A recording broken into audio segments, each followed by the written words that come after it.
À première vue, ce village pourrait ressembler à un village allemand tout à fait typique.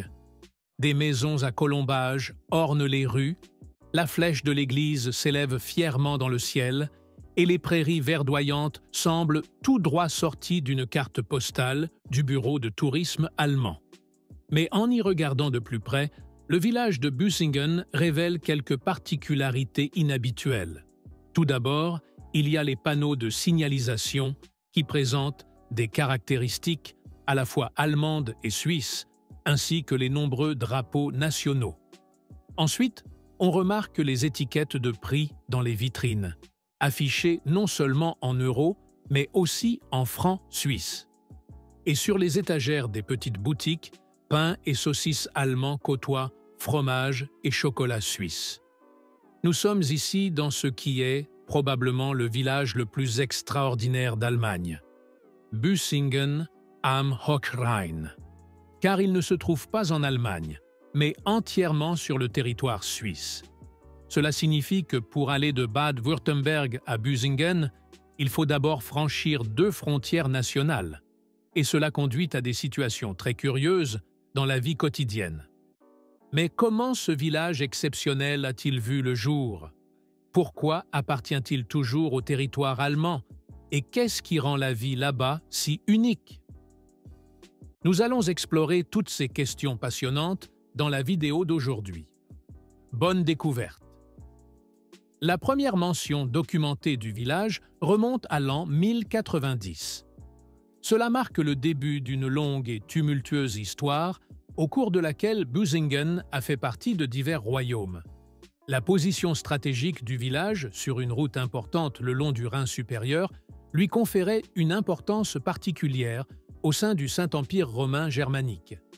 Malgré sa petite taille, le village a régulièrement fait l'objet de disputes entre ducs et princes, changeant fréquemment de propriétaire. Un tournant décisif s'est produit en l'an 1465, lorsqu'il est devenu une partie des avant-pays autrichiens. En rejoignant cette ligue, Büsingen est passé sous le contrôle direct des Habsbourg, ce qui a influencé tant son développement politique que culturel au cours des siècles suivants. Jusqu'alors, son histoire ressemblait à celle de nombreux autres villages situés dans les régions frontalières. Mais en 1693, un événement allait marquer durablement l'histoire de Büsingen. À cette époque, Eberhard im Thurn, membre de la famille suisse de Schaffhaus, était seigneur féodal autrichien. Il allait devenir l'une des figures centrales des relations particulières ultérieures du village. Après une querelle religieuse, Eberhard fut kidnappé par des membres de sa propre famille le 10 avril 1693 et emmené à Schaffhaus, où il fut bientôt emprisonné. Le gouvernement autrichien considéra cet enlèvement comme une violation de ses droits souverains. La situation s'envenima, débouchant finalement sur une crise d'État. L'Autriche interdit immédiatement l'exportation de céréales vers la Suisse et menaça Schaffhaus de lourdes sanctions. Malgré la pression des autres cantons suisses, Schaffhaus poursuivit Eberhard en justice, un procès qui devait initialement se conclure par son exécution. L'Autriche accentua la pression et déploya des troupes à la frontière. L'incident ne fut résolu qu'en commuant la peine de mort en emprisonnement à vie et en retirant à Schaffhaus le fief de Büsingen et des villages voisins.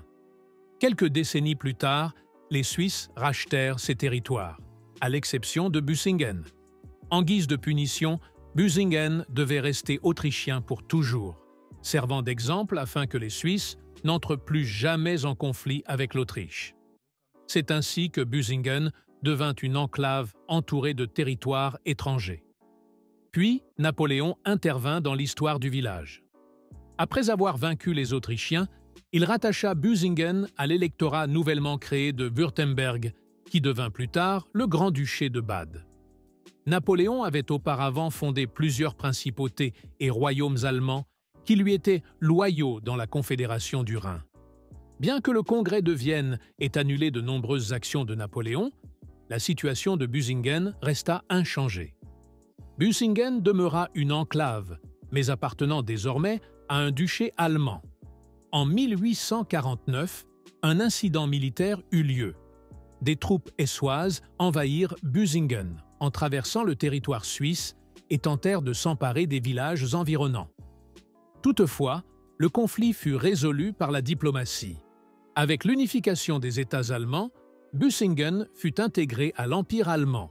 Cependant, les habitants étaient insatisfaits de leur situation particulière en dehors de l'Allemagne. Ils cherchèrent à plusieurs reprises à se rattacher à la Suisse. En 1918, un référendum officiel eut lieu. À cette époque, 96% des habitants du village votèrent pour l'annexion à la Suisse. Mais encore une fois, ce ne fut pas si simple. L'Allemagne accepta cette décision uniquement si la Suisse offrait un territoire d'échange approprié, ce qui ne se produisit pas.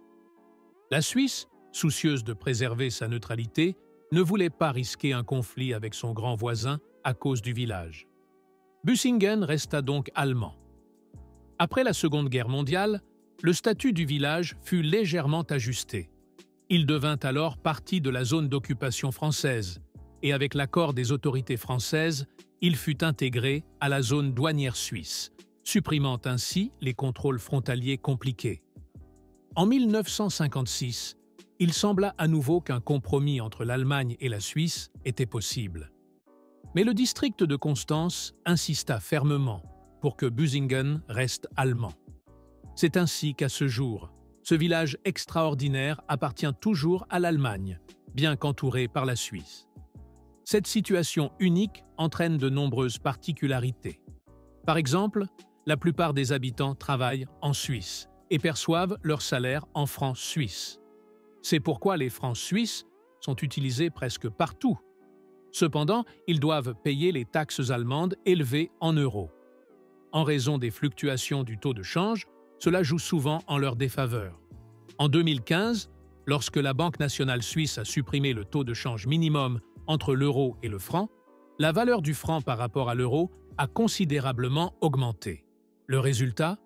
Plus le franc est élevé, plus leur revenu en euros est élevé et plus leurs impôts sont élevés. En raison des impôts élevés et de la progressivité de l'imposition en Allemagne, les habitants de Busingen perdent souvent le double des impôts par rapport aux communes suisses voisines. Les prix, cependant, sont au niveau suisse, car Busingen appartient à la zone douanière suisse. Cela n'est compensé que partiellement par une exemption fiscale plus élevée. C'est pourquoi de nombreux jeunes quittent le village, car ils ne peuvent tout simplement pas se permettre d'y vivre. En revanche, de nombreux retraités s'y installent, car les pensions en Allemagne sont moins imposées qu'en Suisse. Cela transforme progressivement le village en communauté de retraités. L'âge moyen est aujourd'hui de près de 53 ans, faisant de Busingen l'un des villages les plus âgés d'Allemagne. Outre la double monnaie, d'autres particularités subsistent, comme 2 codes postaux et 2 réseaux de téléphonie mobile. Pendant longtemps, la mairie disposait de 2 cabines téléphoniques, l'une de Swisscom et l'autre de Deutsche Telekom. Aujourd'hui, la plupart des habitants utilisent le réseau mobile suisse, qui offre une meilleure qualité. Culturellement, la plupart des habitants se sentent plus proches de la Suisse. Par exemple, le FC Busingen est la seule équipe allemande à jouer dans une ligue suisse. Cependant, les questions juridiques sont complexes. En général, le droit suisse s'applique à l'agriculture, aux infractions liées aux stupéfiants, aux funérailles et aux licences de restaurants. En revanche, pour les constructions, les vols, le blanchiment d'argent et les mariages, c'est la loi allemande qui s'applique. Les vacances scolaires suivent le calendrier du Bade-Württemberg. Mais comme il n'y a qu'une école primaire à Busingen, la plupart des élèves poursuivent leur scolarité en Suisse, où les vacances peuvent être différentes, ce qui pose parfois des problèmes aux familles. De même, le courrier vers l'Allemagne doit être envoyé via la Deutsche Post, car des entreprises privées comme UPS ne sont pas autorisées à franchir la frontière. La pandémie a encore mis en lumière ces singularités. Lorsque les frontières furent fermées, un seul passage entre l'Allemagne et la Suisse resta ouvert, celui de Busingen. Les habitants ne pouvaient emprunter qu'une seule route à travers le territoire suisse pour rejoindre le reste de l'Allemagne. Ainsi, tout fonctionne encore un peu différemment dans ce petit village par rapport au reste de l'Allemagne. Il est fascinant de voir comment de petits événements historiques peuvent avoir un si grand impact aujourd'hui, faisant de Büsingen une petite île allemande au cœur de la Suisse.